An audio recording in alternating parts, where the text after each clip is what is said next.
नमस्कार दोस्तों, मैं ओम प्रकाश गुजर। ये अपना प्रैक्टिस चैनल है और मेन चैनल जो है ना वो है अपना कमला देवी इंस्टीट्यूट KDI। मेन चैनल वो है, लिंक डिस्क्रिप्शन में है मैन की। ये प्रैक्टिस यहाँ सीखते हैं, हम गलतियों को सुधारते हैं, गलतियाँ करते हैं सुधारते हैं, करते हैं सुधारते हैं, वहाँ जाते हैं फिर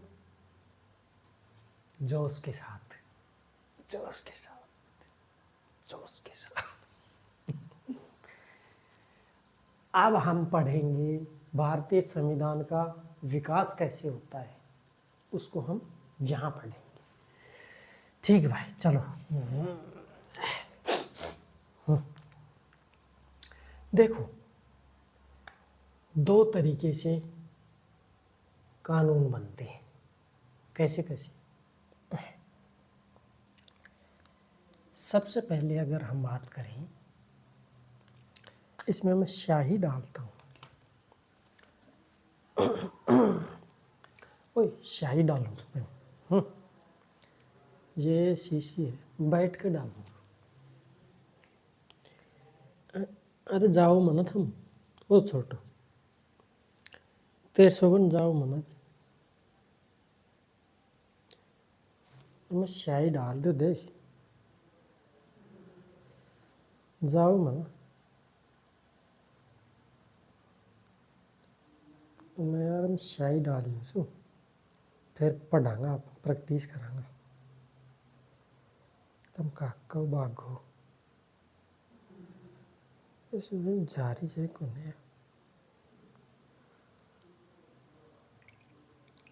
यार। शीशी तो बीत की पनिया मेरी ससुरा की। अरे यार बिछ जा।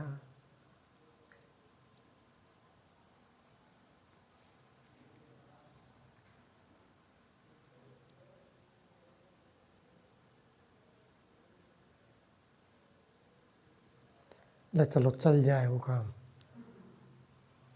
बीत गई यार, या शीशी दवाई की, चाय की और लेनी पड़ेगी। यह भी महंगी हो रही है, महंगी हो रही है, या शीशी महंगी हो रही है। अब फटांगा देख सही ढंग से। यह जो भी संविधान बने थे ना अपन, ये भाई साहब एक तो ईस्ट इंडिया कंपनी के अंतर्गत। नहीं, पहले तो इसको हम ये समझते हैं कि ये ससुरे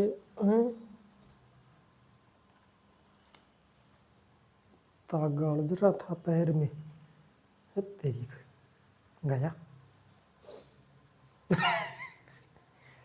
ऐसे आएंगे तो यही काम चालेगा। रे सीख रहा था पहले।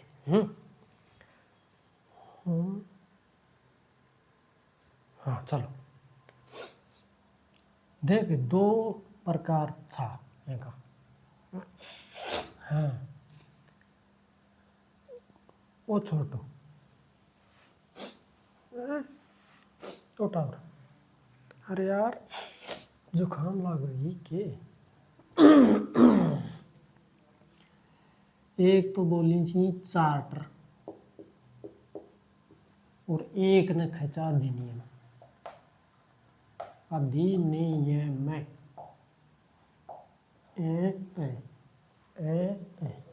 चार्टर जो था, चार्टर इसका मतलब होता है रेडीमेड कानून। रेडीमेड कानून, ये रेडीमेड का मतलब होता है बने बनाया हुआ था। यानी कि अंग्रेज जो था ना, ब्रिटेन की संसद से तैयार करके कानून भारत में लिया हो तो ईस्ट इंडिया कंपनी आटे। तो ईस्ट इंडिया कंपनी ही ना भारत में आई जी व्यापार कर बाटे, तो भ्रष्टाचार कर लगा था अंग्रेज अधिकारी, उनको ऊपर कानून लागू कर बाटे। संसदीय कानून बना बना भेजे चीज, ऐसे ऐसे करना है, ऐसे ऐसे करना है आपको, ऐसे। तो ये थे रेडीमेड कानून। ये 20 साल के लिए भेजती थी, 20 साल हेतु। यह कंपनी को व्यापार करने का लाइसेंस था, एक कंपनी हेतु व्यापार या अधिकार का लाइसेंस। ये तो था क्या, लाइसेंस। इसको चार्टर बोला गया और भारत में इनको डायरेक्ट लाकर लागू कर दिया गया। अब भारत वालों के लिए थोड़ी था, ये तो कंपनी के लिए था, और ये भारत के जो लोगों के ऊपर भी यही कानून थोप रहे हैं।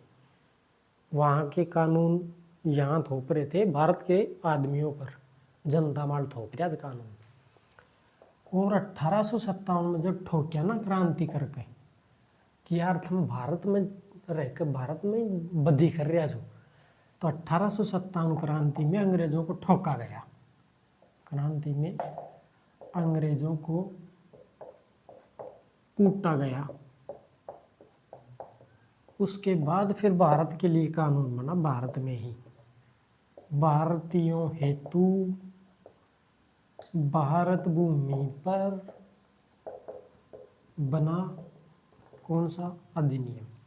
ये किसके लिए अंडर बना रहा था, ये बन रहा था ब्रिटिश क्राउन के अंतर्गत, ब्रिटिश क्राउन अंतर्गत। और ये किसके अंतर्गत बन रहा था, ये ईस्ट इंडिया के अंतर्गत। तो ये थे क्या क्या थे, चार्टर और अधिनियम। तो चार्टर तो चाट पकोड़े हैं तैयार रेडीमेड, और कानून जो है, अधिनियम जो है, ये भारत में बने थे।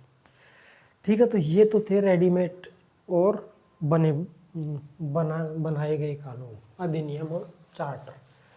अब हम पढ़ते हैं कि ब्रिटिश क्राउन में कौन से हैं और ईस्ट इंडिया में कौन से बने थे कानून।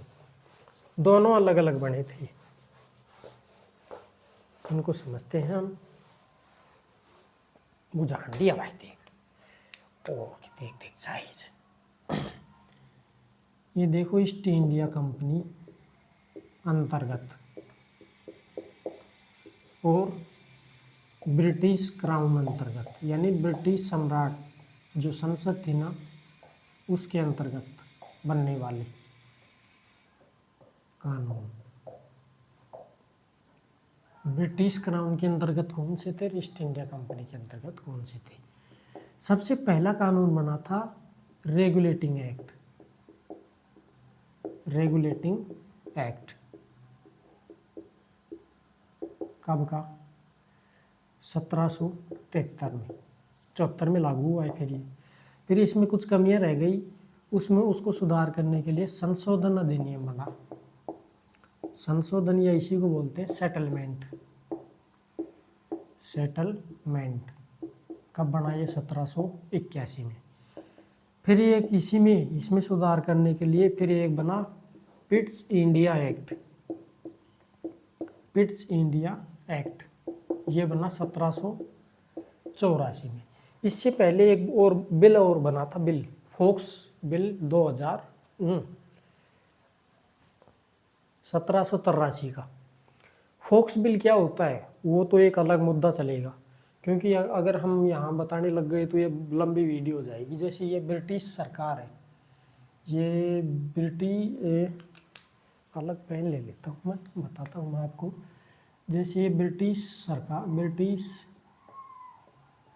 सम्राट है, ये है अंग्रेज राजा जिसका नाम था जॉर्ज तृतीय। अब यहाँ की जो प्रशासन है ना, ये दो भागों में बटा हुआ होता है। एग्जीक्यूटिव जिसको हम कार्यकारी परिषद बोलते हैं, और एक होता है लेजिस्लेटिव। इसको विधायी परिषद बोलते हैं। विधायी परिषद में ही संसद होती है, यानी कि ये जो है ये संसद होती है, पार्लियामेंट होती है। संसद के इसमें दो भाग थे, एक को बोलते हैं house of Commons, house of Commons. इसको अलग समझाता हूँ मैं, एक पहले इस इनको समझ लीजिए आप, फिर इसको समझाता हूँ मैं अलग से, ये इसमें गचड़ पचड़ हो जाएगा। शुद्ध और बेकार है यार, पहले समझ लियो तुम, फिर बताऊँ था डिटेल से बताऊँ डिटेल्स। अब ये सुनो सुनो सुनो और घाबरा मनो तुम, अब जल्दी टाइम को नहीं यार अपना कर 1784 तक ये बन गो गचड़ पचड़ एंका यही सब। एक के बाद में फिर बनियो चार्टर एक्ट, फिर डट जाए यार, फिर चार्टर एक्ट 1793, फिर चार्टर एक्ट बनियो 1813, फिर 1833 और फिर 1853। ये ऐसे बने ईस्ट इंडिया कंपनी के अंतर्गत।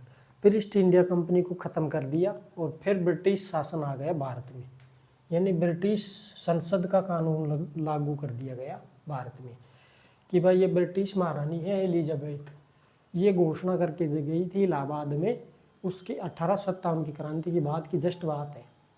वो इलाहाबाद में घोषणा करके गई कि भारतीयों को माफ़ करते हैं, थम्मा है कूटिया, हम जेड़ाम बंद करया, हम छोड़ देना था, थारा सब माफ, और ये कानून लागू कर दिया। फिर एक कानून शुरू किया, भारत परिषद अधिनियम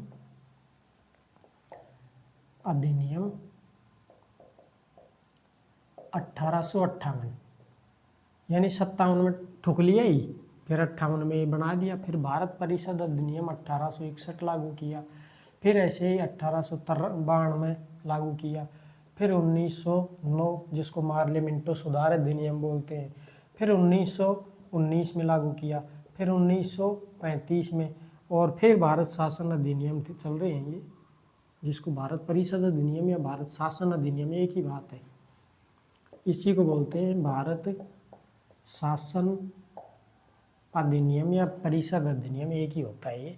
1935 में चला, फिर 1947 में चला कौन सा, भारतीय स्वतंत्रता अधिनियम, भारतीय स्वतंत्रता अधिनियम,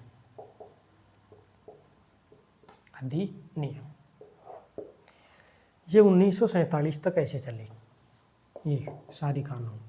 तो ऐसे दो भागों में विभाजित हुए, 1773, 1781, 1784, 93, 13, 1813, 1833 और 1853 में ये ईस्ट इंडिया कंपनी के अंतर्गत बने, और ये ब्रिटिश क्राउन यानी ब्रिटिश संसद के तहत बने थे ये, जिसमें था 1858 का अधिनियम, भारत शासन अधिनियम, फिर 1861 का, फिर 1892, 1909, फिर 1919 और 1935, और फिर लास्ट में बना था 1947 का भारतीय स्वतंत्रता अधिनियम। उसमें भारत को स्वतंत्रता देने की बात कही गई थी 1947 वाले अधिनियम में। ठीक है, तो ये जो है ना, ये दो भागों में बटे हुए थे। अब हम इसको एक एक को पढ़ेंगे, रेगुलेटिंग एक्ट पढ़ेंगे, संशोधन अधिनियम, ब्रिटिश इंडिया चार्टरों को भी देखेंगे चारों को, और फिर ये इनके ऊपर चलेंगे, ये फटाफट सुलटा देंगे हम इनको, 2-4 दिन की बात है। फिर हम चलेंगे भारतीय संविधान, मूल पोर्शन अपना चलेगा ना उसके ऊपर, कार्यपालिका क्या होती है, राष्ट्रपति प्रधानमंत्री क्या होता है, राज्यसभा लोकसभा, इनके ऊपर चलेंगे। फिर ऐसे चलते चलते लास्ट तक चलेंगे हम निर्वाचन आयोग तक। चलो बुझान दीजिए मैं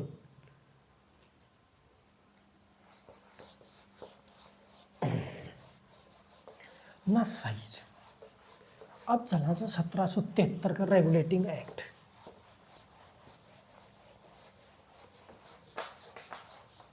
रेगुलेटिंग एक्ट बहुत लांबो काम से रे ना, काम टेढ़ो काम से, बहुत टेढ़ो।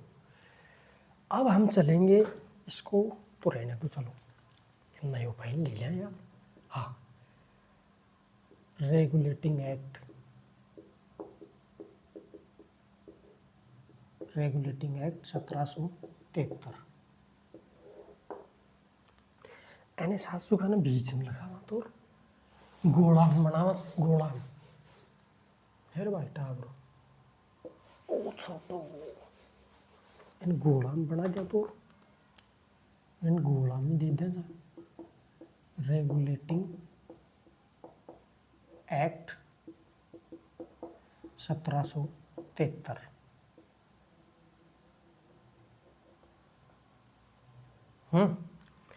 अब पढ़ा था बढ़िया तरीका से। देखो यह लागू कभी हो, 26 अक्टूबर 1774 को क्या हुआ ये लागू भारत में। अच्छा, इसमें क्या क्या बातें थी, इनको हम ऐसे करते करते करते करते वहाँ तक पहुँचेंगे, घोड़े के अंदर लेंगे हम इसको। देखो इसमें जो थी ना, सबसे पहले तो ये ईस्ट इंडिया कंपनी अधिकारियों पर नकेल थी एक प्रकार से, अधिकारियों यानी कंपनी तो पूरी अधिकारियों की तभी तो बना था ये। इसको हम लेंगे ईस्ट इंडिया कंपनी भ्रष्टाचार पर नकेल खींचने के लिए, भ्रष्टाचार पर नकेल लगाने हेतु। नकेल का मतलब कंट्रोल, कंट्रोल करना है। तेरी ऊँट का अगर नकेल कौन करे, अरे बहुत बड़ा ऐसे नकेल होती है। कला संस्कृति पढ़ेंगे ना राजस्थान की, उसमें पढ़ेंगे नकेल क्या होती है, और ना क्या होता है, पलाण क्या होता है, इसका जूड़ा क्या होता है तेरी का है। चलो हट्टा ब्रो, चलो। ईस्ट इंडिया कंपनी में भ्रष्टाचार हेतु प्रथम बार ईस्ट इंडिया कंपनी पर ब्रिटिश संसद का नियंत्रण, ब्रिटिश संसद का नियंत्रण, ये मेन मुद्दा था इसका। फिर ईस्ट इंडिया कंपनी के अधिकारियों को निगरानी में लाना, ईस्ट इंडिया कंपनी पर निगरानी हेतु बना कि यार उनके ऊपर नजर रखो, दायरे का ने भ्रष्टाचार करवाएंगे बोले तरीका से। फिर ये बनते आए, यानी कि भ्रष्टाचार लगाने के लिए, इनके ऊपर निगरानी लगाने के लिए ब्रिटिश संसद का नियंत्रण स्थापित कर दिया गया इसमें। इसके बाद अगर हम बात करें तो जो ब्रिटिश अधिकारी थे ना, उनको पैसे जो देने का काम कर रहा था वो ब्रिटिश सरकार से इनकी तनख्वाह दे रहे थे, वेतन, यानी ब्रिटिश अधिकारियों का वेतन, ब्रिटिश अधिकारियों का वेतन किसके द्वारा, ब्रिटिश सरकार द्वारा, ब्रिटिश सरकार द्वारा। कितना क्या दिया गया था, देखो मैं बताता हूँ आपको। जो था ना गवर्नर जनरल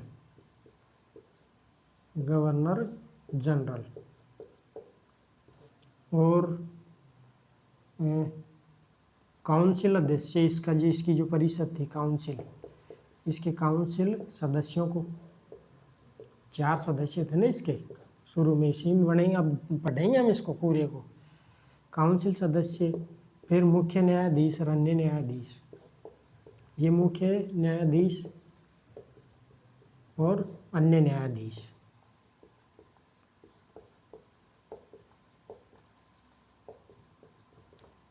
देखो इनके अलग अलग पेमेंट थे। जो गवर्नर जनरल था इसको दिए जाते थे 25,000 पाउंड, 25,000 पाउंड। इसको 10,000 पाउंड काउंसिल सदस्य को, इसको 8,000 पाउंड और इसको 6,000 पाउंड। ये पाउंड जो है ना, पाउंड ये वार्षिक थे, वार्षिक में इनको दिए जाते थे, यानी महीना का 2500 पाउंड किसको मिलते थे, गवर्नर जनरल को। 2,000 पाउंड है तो 2,000 पाउंड में होते हैं लगभग 2.5 लाख रुपए महीने के। 1773 में 2.5 लाख रुपए महीने के गवर्नर जनरल की तनख्वाह थी, समझ गए। सूत रहे थे पैसा भारत से ये। इसके बाद में ये अधिकारियों का वेतन तय कर दिया इसमें। उसके बाद में जो ईस्ट इंडिया कंपनी थी ना, ईस्ट इंडिया कंपनी कर्मचारियों को, जो कर्मचारी थे, इन कर्मचारियों पर कंट्रोल लगाने के लिए इनका जो निजी व्यापार था ना, निजी व्यापार बंद कर दिया गया। और इनकी जो भेंट मिलती थी इनको, कि कोई दे जाए, फूल फाल नहीं देते हैं आजकल, गुड मॉर्निंग, कॉन्ग्रेचुलेसन सर, और वो दे देते हैं वो फूल साग, ले पकड़, वो बंद कर दिया, क्योंकि उसके नीचे वो जो गमला सा होता है ना, वो उसमें एक कमीशन ले लेते थे आपका। जैसे कोई सामान का जहाज आ रहा है, सामान आ रहा है उधर से, तो कमीशन तय हो जाता था उनकी। वहाँ कर्मचारी होता था ना बंदरगाह के ऊपर, तो कर्मचारी रखते थे ये साँट काट करके, ताकि कोई की पकड़ में ना आई रहे, सामान को भी उत्तरवा दे, ये पूरा काम संभाल रखा था उसने। तो एक काउंटर ये खुद ही रख लेते थे अधिकारी, बोले ये काउंटर को रख दे, मैं बेचूंगा फिर इसको मेरे पैसे से, यानी मैं लूँगा इनके पैसे। ऐसे रखते थे। बाहर का जो सामान पूरी जहाज जाती थी, पता नहीं कितने उसमें 50-60 कैंटर आते थे एक जहाज में, तो 20-25 कैंटर भी आएंगे तो एक कैंटर को ख़त्म करेगा ये, बेचेगा, फिर ये खुद रखेगा, पैसे को जेब में रखेगा खुद की में। ऐसे करते थे ये। तो भेंट बंद कर दी गई इनकी, भेंट बंद और निजी व्यापार इनका बंद। यार बोले हम यार ये गुलदस्ता बन ले, वो कर बोले ये गुलदस्ते लेते थे ना, उसके नीचे वो होता था वो गट्टा सा, उसमें सोने के रूप में ले लेते थे, सोना चांदी ज्वेलरी के अंदर दे दे बोले मेरे को। तो वो उसको बंद कर दिया कि यार ये गुलदस्ता इनका बंद करो बोले, ऐसे बंद किया। फिर जो बंगाल का जो गवर्नर था ना, ये नहीं, मद्रास और बम्बई जो थी ना, मद्रास प्लस बम्बई, इसको किसके अंडर कर दिया? बंगाल के अधीन। बंगाल के अधीन किसको कर दिया? मद्रास को और बम्बई को। बोले तुम जो है ना, तुम दोनों ये बंगाल को अपना हिसाब दोगे, सारी जो भी हिसाब है ना वो बंगाल को दोगी। अब बंगाल का जो था गवर्नर था, बोले वो मेरी बात नहीं मानेंगे, ये मेरे को बड़ा बनाओ, मैं बड़ा बनूंगा जब मानेंगे, मैं इनको दम खाया करूंगा फिर, क्योंकि मैं बड़ा हूँ। तो बोले हाँ यार बड़ा तो बनाओ बोले इसको, तो जब भी तो काम करेगा ये। तो बंगाल के गवर्नर को क्या बना दिया? बंगाल के गवर्नर को क्या बना दिया? गवर्नर जनरल बना दिया, यानी कि गवर्नर जनरल। अब इसके दूसरे की फूंदा फांदा लगाएंगे, यहाँ भी फूंदा फांदा लगेगा वर्दी के ऊपर, तो वो और गवर्नर हैं दो, वो फिर सर ऐसे करेंगे। अब ये बड़ा बन गया तो अब ये दादागिरी कर सकता है इसके ऊपर, इन दोनों पे तरीके से काम कर, मुर्गा बना दूंगा, बैठा दूंगा, भगा दूंगा मैं सालों यहाँ से, ठीक। तो ये दादागिरी करता अब इसके ऊपर, क्योंकि ये बड़ा बन गया। और गवर्नर जनरल था कौन बंगाल का? बंगाल का गवर्नर जनरल था वारेन हेस्टिंग। एंड लिखांगा। बंगाल का गवर्नर जनरल था, यानी जी हम इसको लिख सकते हैं, जी गवर्नर जनरल वारेन हेस्टिंग। ये वारेन हेस्टिंग जो था ना, ये 1772 से और 1785 तक रहा। अब 1772 में इसने क्या क्या किया? कलेक्टर का पद बनाया, टैक्स वसूलने के लिए कलेक्टर पद सर्जित। बोले यार ऐसा करो कलेक्टर बना दो। और इसी ने जो वारेन हेस्टिंग था, इसने और क्या क्या किया देखो यार, छोड़ो इसको, और समय खराब कर रहा है हरामखोर कहीं का, ठीक है। अब देखो और क्या क्या हुआ था। ये तो हो गया इसके अधीन, बंगाल का गवर्नर जनरल बना दिया इसको पद। और परिषद भी बनाएगा, तो गवर्नर परिषद और बना दिया, गवर्नर परिषद। इसी को कार्यकारी परिषद बोलेंगे, कार्यकारी परिषद। किसको? इसकी सहायता करने के लिए, गवर्नर जनरल की, वारेन हेस्टिंग की सहायता करने के लिए कार्यकारी परिषद बना दी। और एक और बना दिया जिसको हम बोलते हैं court of director. Court of director, ये यानी कि इनको बोलते हैं क्या? निदेशक मंडल। निदेशक मंडल ये व्यापार का काम संभाला करते थे। और इसी के तहत किसका गठन किया गया? 1774 में कलकत्ता सुप्रीम कोर्ट का गठन किया गया। कलकत्ता सुप्रीम कोर्ट का गठन किसके तहत? कोर्ट ऑफ डायरेक्टर्स के तहत इसमें 24 लोग शामिल थे, जिसकी नियुक्ति कौन करता था? 24 लोगों की कोर्ट बोर्ड ऑफ प्रोप्राइटर्स हुआ करता था। एक संस्था और थी, बोर्ड ऑफ प्रोप्राइटर्स। ये दो संस्थाएं हुआ करती थी ईस्ट इंडिया कंपनी को चलाने के लिए। तो बोर्ड ऑफ प्रोप्राइटर थी ना, वो 24 लोग नियुक्त करती थी। किसके लिए? कोर्ट ऑफ डायरेक्टर्स के लिए। यानी इसके डायरेक्टर 24 हुआ करते थे। तो इन 24 लोगों ने फिर कलकत्ता में सुप्रीम कोर्ट बनाया कि भाई ये यार एक कानून भी बनाओ, लड़ाई झगड़े होते थे सबसे, आप दूसरे में एक दूसरे में लड़ाई कर लिया करते थे ये अंग्रेज। शट अप, ये ऐसे तुम मेरे से नीचे हो, समझे? मैं तुमका गुरु हूँ, यानी मैं तुम्हारा पिताजी हूँ। आपस में लड़ाई झगड़े करते थे। ऐसे करके इनको ससुरों को एक कलकत्ता में सुप्रीम कोर्ट बना दिया। ससुरे के पकड़ के गुद्दी, हट चलो उधर, और कोर्ट में ले जाके बोल भाई कटघरे में खड़ा हो, मैं इसके ऊपर शपथ लेता हूँ मैंने जुर्म नहीं किया है। समझ गए? ठीक है, चलो आगे चलते हैं हम। इसको मैं बुझाण दूँ, मैं हो बुझाण दूँ मैं तहरीगन बुझाणू तू। ओए सुनो, ओए नुंगराओ, देखो आप सुनो, ओए आप जो था ना, अब पढ़ाऊंगा एक तो मैंने डिटेल से पढ़ाऊंगा, खोलूंगा मैं, आइया ही खोलूंगा, आइया ही ऐन खोलूंगा।